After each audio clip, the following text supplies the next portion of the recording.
Ang hamak na kamote, masarap gawing kamote Q. O hindi kaya, sahog sa ginataan. Napakasustansya. Pero ang iba nating mga kababayan, hindi ito ang kanilang merienda. Ito na ang kanilang pinakakanin at ulam na rin. Ang tanging ipinanlalaman sa kanilang tiyan.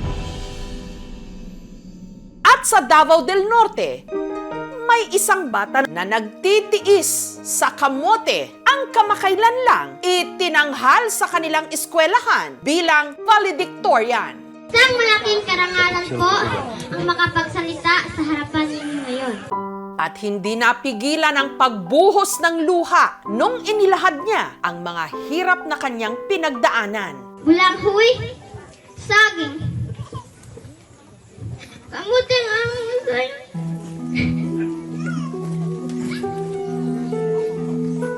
Ang among sa'yo, apan sa pinabringa pamagi, uwi nga po ng among pangalan, ang nagpuyang mga friend.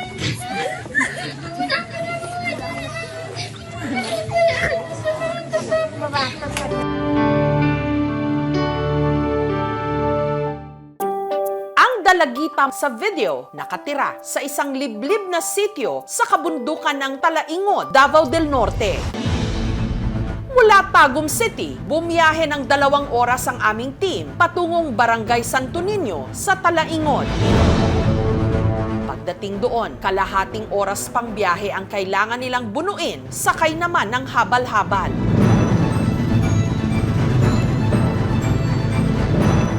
Pero dahil sa tarik at lubak ng daan, nagdesisyon silang lakarin na lang ito. Makaya ra, sir? Makalipas ang mahigit 1 oras na lakaran, narating din nila ang sitio Nilayapan, ang tahanan ng tribo Atamanobo. Ang ikinabubuhay nila rito, pagtatanim ng kamote, balanghoy, saging at abaka o hindi kaya paggapas ng damo. Sa kubong ito nakatira ang batch valedictorian ng kanilang klase. Ang nanguna sa 20 mga estudyanteng nagsipagtapos ng grade 6 sa Malapanit Primary School Nilayapan Extension. Ang 13 anyos na si Jenny Lynn. Ako ang lipa speech. Lipay ko, ma'am. Ngayon anak na graduate ko, grade 6. Tuwing may pasok, kalbaryo ang pinagdadaanan ni Jenny Lynn bago makarating ng eskwela.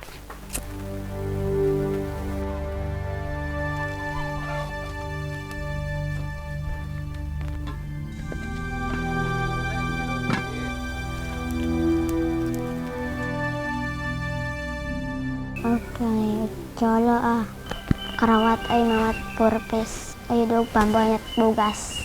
Pero ang inagahan nila nung oras na yon, nilagang kamote. Pagkabugas, ang duot gold. Usayra do bugas nay. Kaholo akong do bugas nay. Pakahantay, pakigoya, namikig banusan. Ang iluto ni Jenny Lynn na kamote ang madalas niyang baon. Iputos na ko dahon sa saging. May kuryente naman sa kubo ni na Jenny Lynn, pero wala sila ni isang kasangkapan. Ay, mag-utang ko ina uniform. Sama plansa, warak plansa na Wala rin siyang sariling school bag. Gawas adet balay na Hindi ata classmate ko. Tao ko ka balon ko. May papel na ballpen. Ayun ko kundi ayun ko kay ayun ka kay at school. Kung siya papel ko ay ballpen.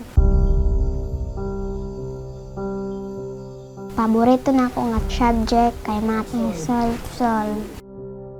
Magaling siya magbasa, magaling din siya sa pagkikisalamuha. Siya lang yung talaga ang angat no sa mga kaklase niya. May mga panahon talaga na papasok yan, walang kain. Minsan tinatanong ko, kumakain ka na ba? Hindi lang umiimik. Pero alam ko no as a guro na talagang wala talaga, nakakaawa. Kapag yung bata ay nasa harapan mo, gutom at saka wala po sa focus, mahirapan talaga sila sa lesson na yung tinuturo sa kanila.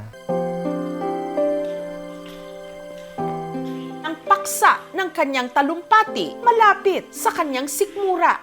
Bulang huy, saging. Kamuti ang among sa'yo.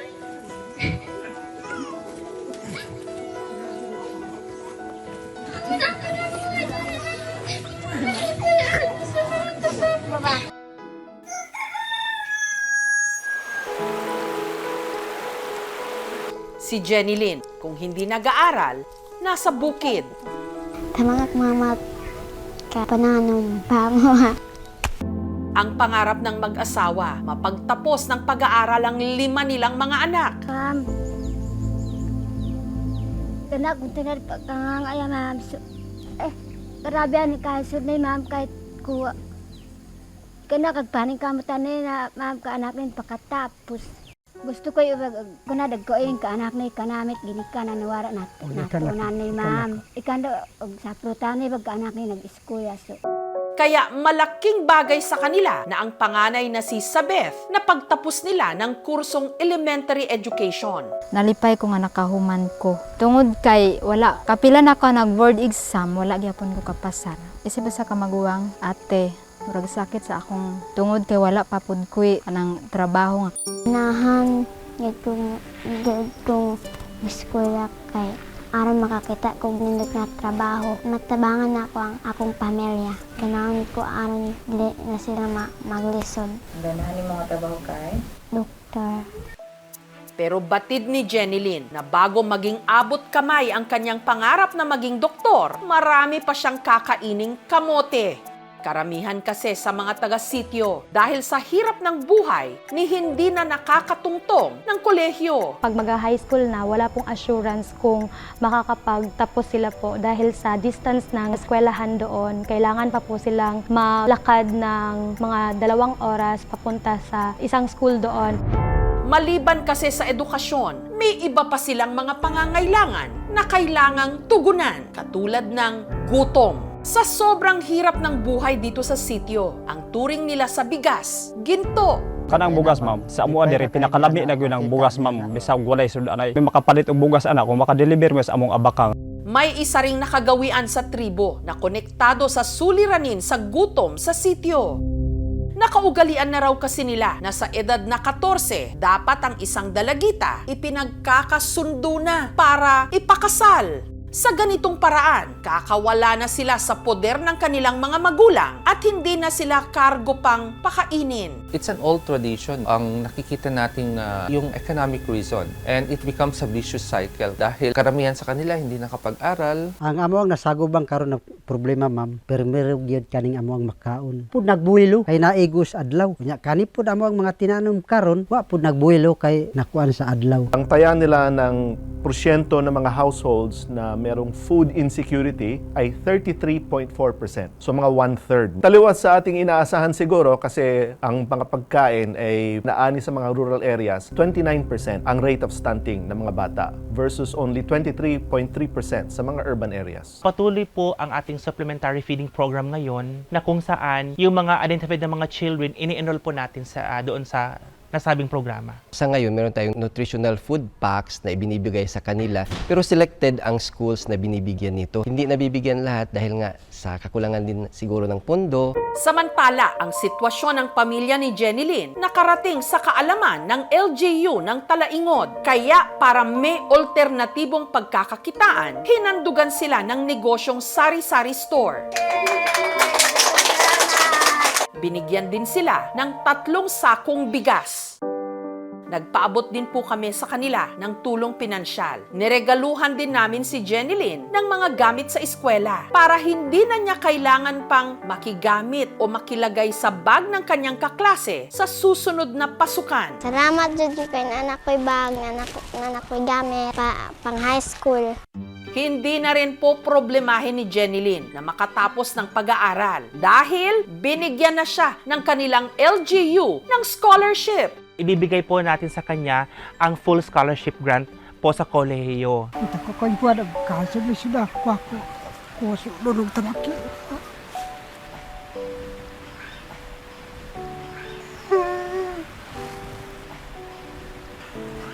Nalipay ko, ma'am. Salamat ma'am kadili na mo maglisod si papa ug mama. Bulang huy, saging.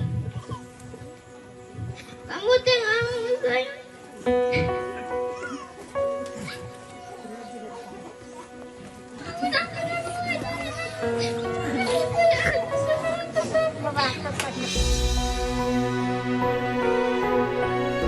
Hindi nga nangamote si Jenilyn kahit pa madalas kamote ang kanyang kinakain. Pero hindi ibig sabihing tatanggapin na lang natin ang ganitong sitwasyon sa kanilang pamayanan kung saan maraming nagugutom.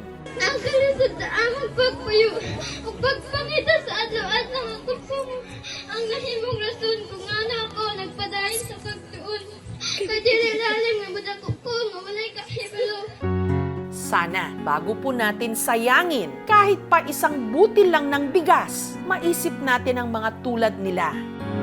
At atin din po sanang tandaan, sana gayon din ang mga may kapangyarihan para baguhin ang ganitong nakagisnan ng mga magulang ni Jenilyn at ng kanyang mga kahenerasyon. Ang edukasyon mo ang pundasyon sa atong kaugma.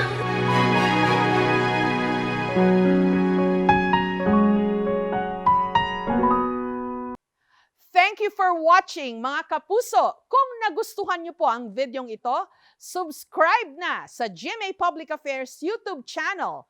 And don't forget to hit the bell button for our latest updates.